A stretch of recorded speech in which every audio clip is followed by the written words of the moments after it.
Jumpa lagi dengan Pelosok TV. Jadi buat teman-teman yang sudah subscribe channel ini, yang memang ingin tahu edukasi tentang seputaran tanaman, ini merupakan sebuah channel yang dapat dipertanggungjawabkan dan channel yang tidak ngawur karena sesuai dengan prakteknya yang ingin saya jelaskan. Nah, kali ini temanya adalah bagaimana caranya pohon nangka supaya cepat berbuah. Dan selain cepat berbuah, bagaimana mengupayakan pohon nangka ini supaya memiliki buah yang jauh lebih lebat jika dibanding umumnya orang menanam pohon nangka. Jadi nggak semua orang mencermati apa sih sebabnya pohon nangka ini bisa cepat berbuah lebat. Nah, sebetulnya sederhana saja. Jadi pohon nangka ini adalah tanaman yang kaya akan getah. Jadi ini terbukti ya. Getahnya tampak di sini ya, di buahnya ini. Dan ketika daunnya pun kita petik seperti ini, dia akan mengeluarkan getahnya. Nah, jadi dari tingkat keberhasilan untuk mewujudkan itu adalah pondasi awalnya getah ini diproduksi oleh mineral ataupun kadar air yang berada di sekitar media tanamnya. Nah, ini pondasi utamanya. Saya rasa sampai di sini teman-teman juga sudah setuju ya, kalau tingkat keberhasilan itu dipicu oleh kadar air ataupun mineral. Dan yang kedua adalah walaupun ada kadar air mineral cukup, kalau akarnya tidak memadai, maka proses pemasakan makanannya tidak akan bisa sempurna. Yuk kita ingat sejenak. Berapa banyak kita dapati kita melihat di depan rumah orang di halaman itu pohon nangkanya yang tanahnya seperti ini memadat dibiarkan saja ya.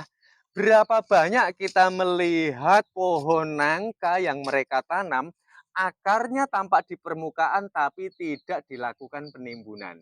Nah, dari kedua hal tersebutlah yang mengakibatkan pohon nangka kita sulit untuk berbuah ataupun berbuah kembali. Nah, maka dari itu, tingkat keberhasilan yang kedua ketika kita dapati tanah media tanam ini memadat, maka kita harus segera menggemburkan kembali. Karena dengan sistem penggemburan ini ada kemanfaatan yang teramat sangat penting. Yang pertama adalah supaya akar ini nanti mudah untuk berkembang merambat ke sana dan ke sini. Otomatis kalau akarnya lebat, proses pemasakan makanan untuk nangka kita ini akan bisa optimal. Nah, maka kita melakukan penggemburan seperti ini usahakan supaya tidak memutus akar yang ada di sekitar media tanamnya. Maka dari itu tanamlah pohon nangka dengan kedalaman yang ideal. Jadi jangan sampai nanti ketika tumbuh akarnya ini akan tampak di permukaan karena ini kita akan sangat sulit sekali mengantisipasi ketika kita proses penanamannya pun sudah salah, ya kan? Jadi kalian pasti banyak ya melihat pohon nangka yang akarnya itu ada di permukaan, itu tidak akan bisa tumbuh dengan subur. Hal yang ketiga adalah pupuk. Jadi untuk mencapai keberhasilannya kita harus tahu fungsi daripada pupuk. Jadi pupuk yang kita gunakan ini jangan berdasarkan hasil katanya, tapi kita harus agak cermat sedikit. Salah satu contohnya kita dapat menggunakan kotoran ternak ya. Jadi kotoran ternak ayam ini mengandung kalium, fosfor, juga nitrogen.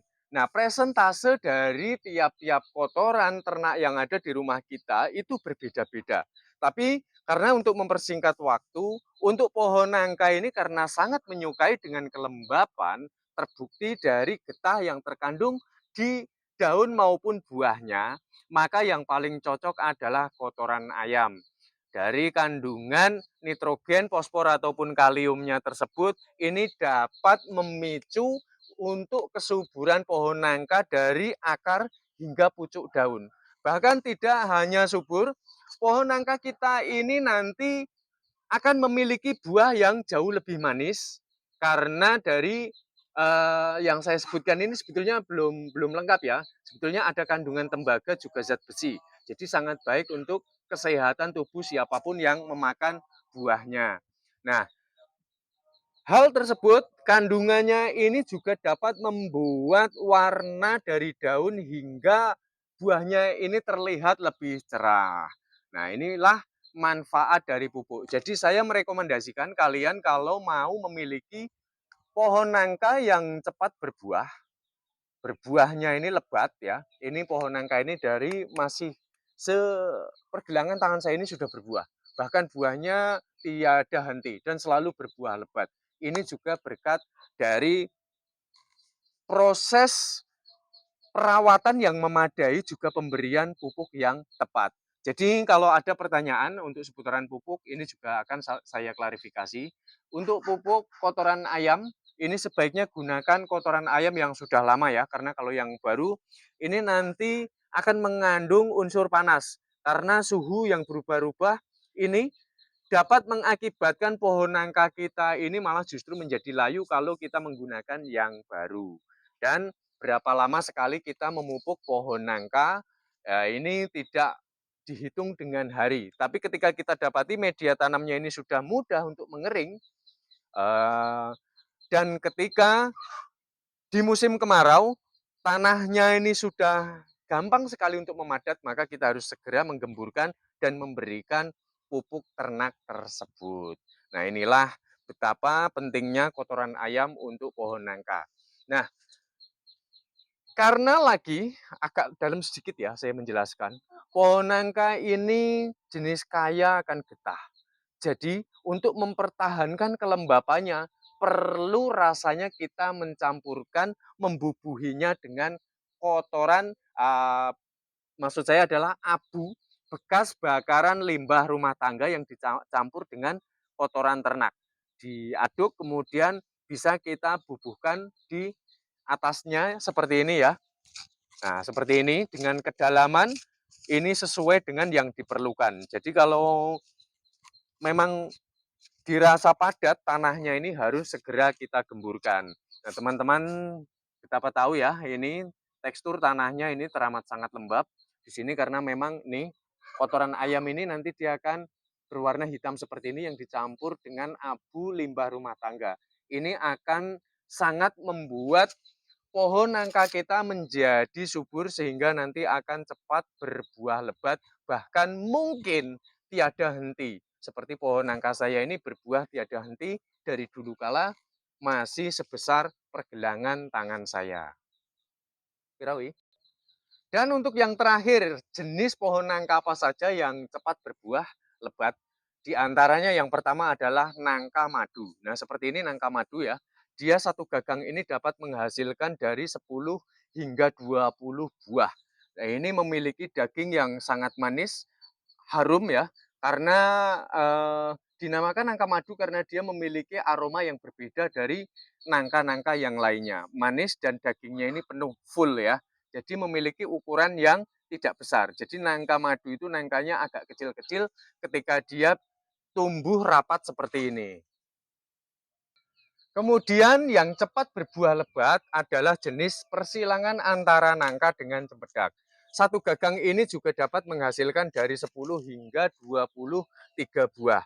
Jadi di pucuknya seperti ini dia akan selalu mengeluarkan buahnya seperti ini sampai batas kemaksimalan berapa banyak dia akan kuat mengeluarkan buahnya. Lihat buahnya sampai kemana-mana ya. Bahkan dulu ini sampai di tanah-tanah. Nah, lalu yang ketiga adalah jenis nangka sayur. Kalau nangka sayur ini dia buahnya identik memenuhi batangnya ya, grandul-grandul kayak gitu. Kalian pasti juga sering melihat nangka sayur ya.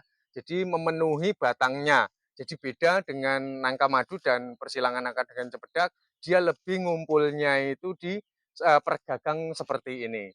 Nah, teman-teman, saya rasa sampai di sini penguraian dari saya dan ini tentu akan memberikan edukasi ataupun perluasan buat teman-teman yang memang mendapati pohon nangkanya tidak kunjung berbuah atau pernah berbuah, lama tidak berbuah, solusi apa yang harus dilakukan, yaitu sudah saya uraikan semuanya. Dan kita jumpa pada tutorial bermanfaat selanjutnya.